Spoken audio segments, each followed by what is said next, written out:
Hello everyone. आप सभी का बहुत स्वागत है हमारे इस YouTube channel VK study institute पर।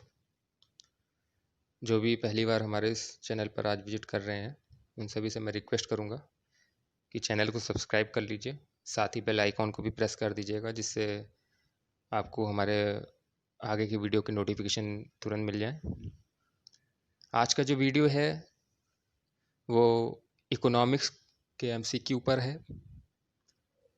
जो भी हमारे पिछले वर्षों में अर्थशास्त्र से related question UPPCS, BPSC, Uttarakhand PCS या सीसेट में पूछे गए हैं, उन सभी प्रश्नों का संग्रह आपको इस सीरीज में मिलेगा।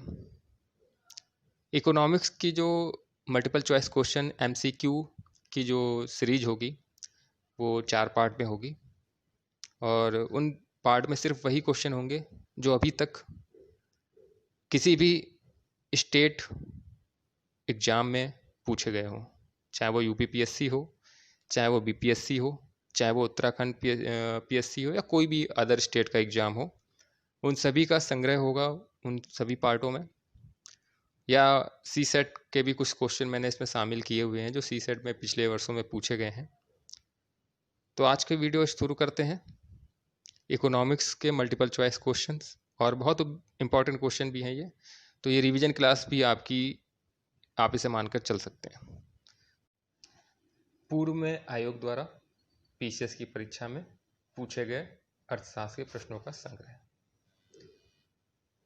पहला प्रश्न है, आधुनिक अर्थशास्त्र का जनक किसे कहा जाता है?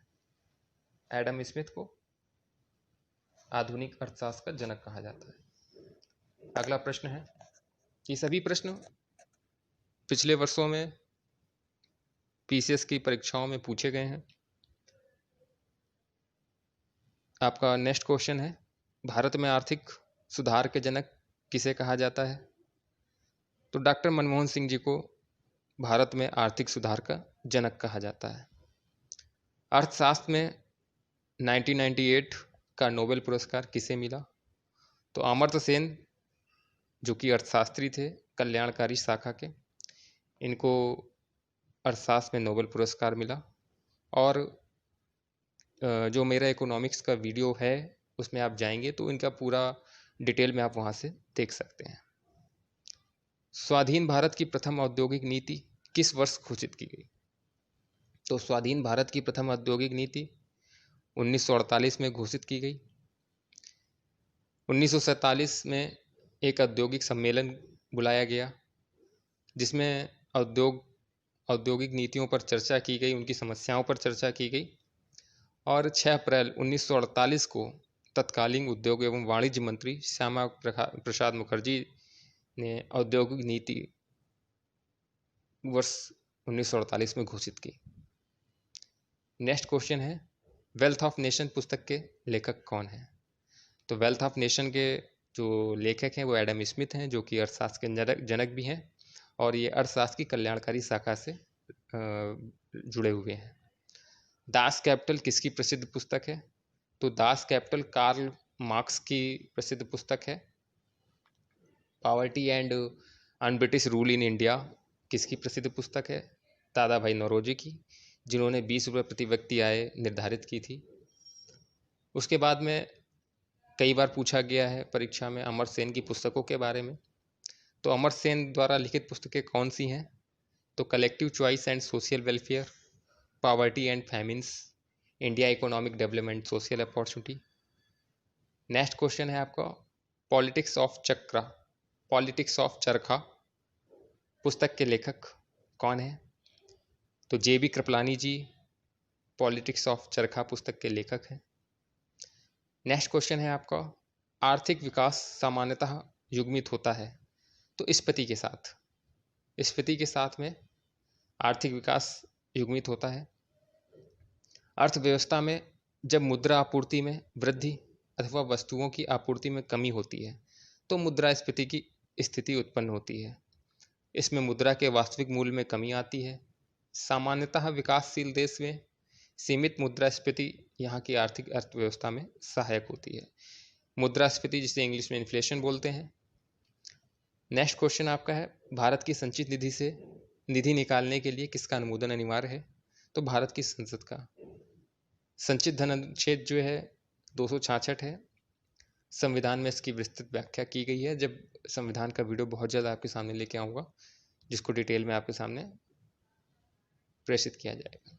नेक्स्ट क्वेश्चन है आपका, आर्थिक वृद्धि का परिचायक है तो वास्तविक प्रति व्यक्ति आय में सुस्थिर वृद्धि, ये आपका आर्थिक वृद्धि का परिचायक है। नेक्स्ट क्वेश्चन आपका है, विश्व बैंक की स्थापना किस वर्ष की गई? तो विश्व बैंक की स्थापना 1945 में की गई, 1945 में की गई। ब्रिटेन वुड्स सम्मेलन हुआ था, इसमें अमेरिका का वाइट प्लान कीन्स योजना थी, इन दोनों के तहत विश्व बैंक की स्थापना की गई। IRDA था, काफ़ी चीज़ें थी। तो इस पर आपको जो मेरा नेक्स्ट वीडियो आएगा इकोनॉमिक्स का, ये तो आपका क्वेश्चन बेस्ड वीडियो है। बाकी मैं जिसमें प्रॉपर लेक्चर ले रहा हूँ उस वीडियो में इसकी अभी मैंने बताया नहीं है, लेकिन मैं आपको नेक्स्ट वीडियो में पूरा डिटेल में RBI मुझे पढ़ाना है, तो RBI का वीडियो मैं आप लोगों के बीच में बहुत जल्द लेके आऊँगा। नेक्स्ट क्वेश्चन है आपका, बाजार के अस्तित्व के लिए सबसे अनिवार्य क्या है? तो किसी भी बाजार की वस्तु अस्तित्व के लिए सबसे अनिवार्य चीज़ जो है वो उसकी कीमत है, उसकी वैल्यू है। बाजार के लिए कीमतों का होना सबसे अधिक आवश्यक है। कीमत निर्धारण के तंत्र के आधार पर बाजार प्रणाली काम करती है। नेक्स्ट क्वेश्चन आपके सामने है, भारत में किस तरह की अर्थव्यवस्था है? बहुत बार क्वेश्चन पूछा गया है। तो भारत की अर्थव्यवस्था मिश्रित है, और मिश्रित का यहाँ पे क्या सेंस है, क्या मीनिंग है? तो भारतीय अर्थव्यवस्था में सार्वजनिक क्षेत्र के साथ निजी क्षेत्र के सह अस्तित्व को महत्ता प्रदान की गई। तो मिश्रित अर्थव्यवस्था वही है जहाँ पर आपका सार्वजनिक क्षेत्र भी हो, आपका निजी क्षेत्र दोनों एक साथ जिस अर्थव्यवस्था में देखने को मिलते हैं वो मिश्रित अर्थव्यवस्था कहलाती है। नेक्स्ट क्वेश्चन है आपका, किसी देश के आर्थिक समृद्धि का सबसे उपयुक्त मापदंड है प्रति व्यक्ति वास्तविक आय। ये क्वेश्चन आपका IAS 2000 CSET के परीक्षा में पूछा गया है। किसी देश के आर्थिक समृद्धि का सबसे उपयुक्त मापदंड है, तो उसकी प्रति व्यक्ति वास्तविक आय उसका मापदंड होता है। नेक्स्ट क्वेश्चन आपका IAS 2002 की परीक्षा में पूछा गया है। पीछे के भी सारे क्वेश्चन किसी न किसी एग्जाम में पूछे गए, मैंने उसे मेंशन नहीं किया है। किसी देश को ऋण जाल में फंसा हुआ कब कहते हैं? कोई भी देश है वो ऋण जाल में फंसा हुआ कब कहा जाएगा? तो जब वह देश बकाया कर्ज पर ब्याज के भुगतान के लिए ऋण ले ले तो उसे ऋण जाल में फंसा हुआ कहेंगे। पहले से ही उस पर जो है लोन था, उसने उसका इंटरेस्ट देने के लिए किसी और कंट्री से, किसी वर्ल्ड बैंक से या कहीं से भी उसने लोन ले लिया, तो उसे ऋण जाल में फंसा हुआ कहा जाता है। भारतीय औद्योगिक वित्त निगम की स्थापना किस वर्ष की गई? जुलाई 1948 में। IDBI Indian development bank of India की स्थापना कब की गई? जुलाई 1964 में। नाबार्ड की स्थापना किस वर्ष की गई? 12 जुलाई 1982 को। नाबार्ड का फुल फॉर्म अगर नहीं पता है तो मैं बता देता हूँ, national banking of agriculture and rural development, ये इसका फुल फॉर्म होता है। इसकी स्थापना 12 जुलाई 1982 को की गई थी। ये आपको स्थापना या आपको वहाँ पे सुमेलित करने को आ सकते हैं। एक तरफ आपके बैंक दिए होंगे, एक दूसरी तरफ उनके वर्ष दिए होंगे, स्थापना वर्ष को मैचिंग कराना होगा। तो ये क्वेश्चन मैचिंग में पूछा भी गया है। नेक्स्ट क्वेश्चन है, BPSC 2004 की परीक्षा में आपसे पूछा गया है। सड़क, रेलवे, ऊर्जा, दूरसंचार, बैंकिंग सुविधा इत्यादि आर्थिक अधिसंरचना के अंतर्गत आते हैं, जबकि शिक्षा एवं स्वास्थ्य इसके अंतर्गत नहीं आते हैं। यहाँ पर ये आपसे पूछा गया था कि इनमें से कौन से ऐसे अधिसंरचनाएं हैं जो आर्थिक अधिसंरचना के अंतर्गत नहीं आते हैं। तो सारे विकल्प दिए गए थे, उसमें आपको शिक्षा एवं स्वास्थ्य पर टिक लगाना था। तो अगर आपसे प्रश्न पूछा जाएगा कि शिक्षा एवं स्वास्थ्य किस अधिसंरचना के अंतर्गत आते हैं, तो आपके सामाजिक अधिसंरचना के अंतर्गत आते हैं। नेक्स्ट है आपको, अंतर्राष्ट्रीय आर्थिक सहयोग में किसे तीसरे स्तंभ के रूप में जाना जाता है? यह आपका BPSC 2004 की परीक्षा में पूछा गया है। अंतर्राष्ट्रीय आर्थिक सहयोग में किसे तीसरे स्तंभ के रूप में जाना जाता है? तो WTO, वर्ल्ड ट्रेड ऑर्गेनाइजेशन, विश्व व्यापार संगठन को आर्थिक सहयोग में तीसरे स्तंभ के रूप में जाना जाता है। मिश्रित अर्थव्यवस्था क्या है, ये आपका 2004 में भी पूछा गया, 2006 में भी पूछा गया, और मैंने वीडियो के स्टार्टिंग में भी इस प्रश्न को रखा। तो ये वीडियो ये क्वेश्चन कई बार रिपीट हुआ है, तो इसको बहुत अच्छी तरीके से समझ लीजिएगा। मिश्रित अर्थव्यवस्था क्या है? जहाँ राष्ट्रीय अर्थव्यवस्था में सार्वजनिक क्षेत्र के साथ निजी क्षेत्र भी विद्यमान हो, ऐसी अर्थव्यवस्था को मिश्रित अर्थव्यवस्था कहा जाता है। इस बार मैंने विकल्प नहीं दिए हैं, लेकिन जो अगला वीडियो बनाऊंगा उसमें आपको विकल्प भी साथ में देखने को मिलेंगे, तो उसमें आप खुद को इवेल्युएट कर सकते हो। पहले एक मॉक टेस्ट भी आपका हो सकता है, उसे मॉक टेस्ट के तरीके भी कर सकते हैं, और मैं आंसर आपको कुछ समय के बाद में बताता चलूँगा। इस तरीके से आपको देखने को मेरा अगला पैटर्न मिलेगा। निम्नलिखित में से कौन सा राजकोषीय नीति का उपकरण नहीं है? तो ऑप्शन ए है करारोपण, ऑप्शन बी है सार्वजनिक व्यय, ऑप्शन सी है ब्याज दर, ऑप्शन डी है सार्वजनिक ऋण। तो इसका आंसर जो होगा वो ब्याज दर होगा। ब्याज दर राजकोषीय नीति का उपकरण नहीं है। ये आपका बैंकिंग का है, बैंक आरबीआई के तहत आता है, और बाकी सभी आपके राजकोषीय नीति के उपकरण है। करारोपण है, सार्वजनिक व्यय और सार्वजनिक ऋण, ये तीनों ही आपके राजकोषीय नीति के हैं, जबकि ब्याज दर आपका आरबीआई के तहत आता है। नेक्स्ट क्वेश्चन है आपका, हिंदू समृद्धि दर का संबंध किस समृद्धि दर से है?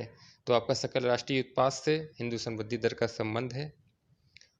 नेक्स्ट क्वेश्चन है आपका, भारत में कर्मचारी महंगाई भत्ते का निर्धारण कैसे होता है?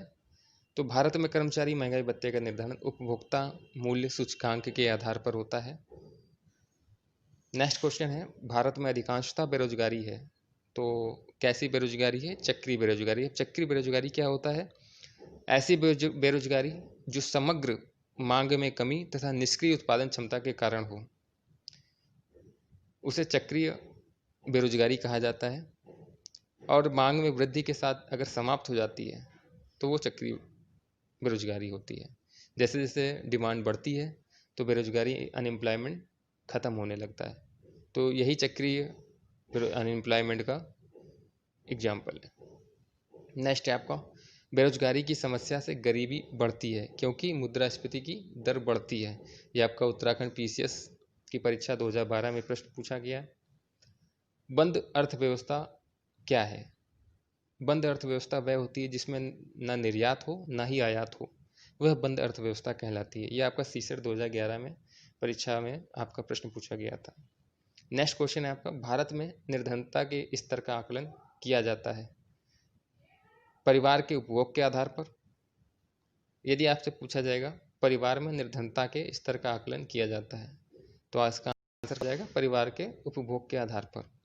यह आपका उत्तर प्रदेश पीसीएस 2009 की परीक्षा में पूछा गया है। और आज का लास्ट क्वेश्चन है, भारत में गरीबी को परिभाषित किया गया। भारत में गरीबी है, इसे कैसे परिभाषित किया गया? तो कैलोरी प्राप्ति से। एक कैलोरी का मानक होता है 2400 और 2200, तो इस रेंज के बीच में जो भी इससे कम जिनका रहता है तो वो गरीबी रेखा के या गरीबी को परिभाषित, गरीबी पॉवर्टी में लाइन पर वो लोग होते हैं, तो उन्हें भारत में गरीबी रेखा के नीचे माना जाता है। तो आज के लिए इतना ही। आपका इसका पार्ट 2 बहुत जल्द अपलोड कर दिया जाएगा, और वो मैंने बताया वो वैकल्पिक होगा, ऑप्शनल होगा। तो उसमें ABCD 4 ऑप्शन दिए होंगे, और किस वर्ष वो प्रश्न पूछा गया इसको भी आगे मेंशन कर दिया जाएगा। तो जी, अगर आपको वीडियो अच्छा लगा हो तो वीडियो को लाइक कर दीजिएगा, अपने दोस्तों के साथ में शेयर कर दीजिएगा। आप सभी का बहुत बहुत धन्यवाद। जिन्होंने चैनल सब्सक्राइब नहीं किया है प्लीज़ चैनल को सब्सक्राइब कर लें। धीरे धीरे आप लोगों के बीच में और ऐसे ही थोड़े से और ज़्यादा इंपॉर्टेंट क्वेश्चन के साथ मिलते रहेंगे। Thank you everyone, thank you so much.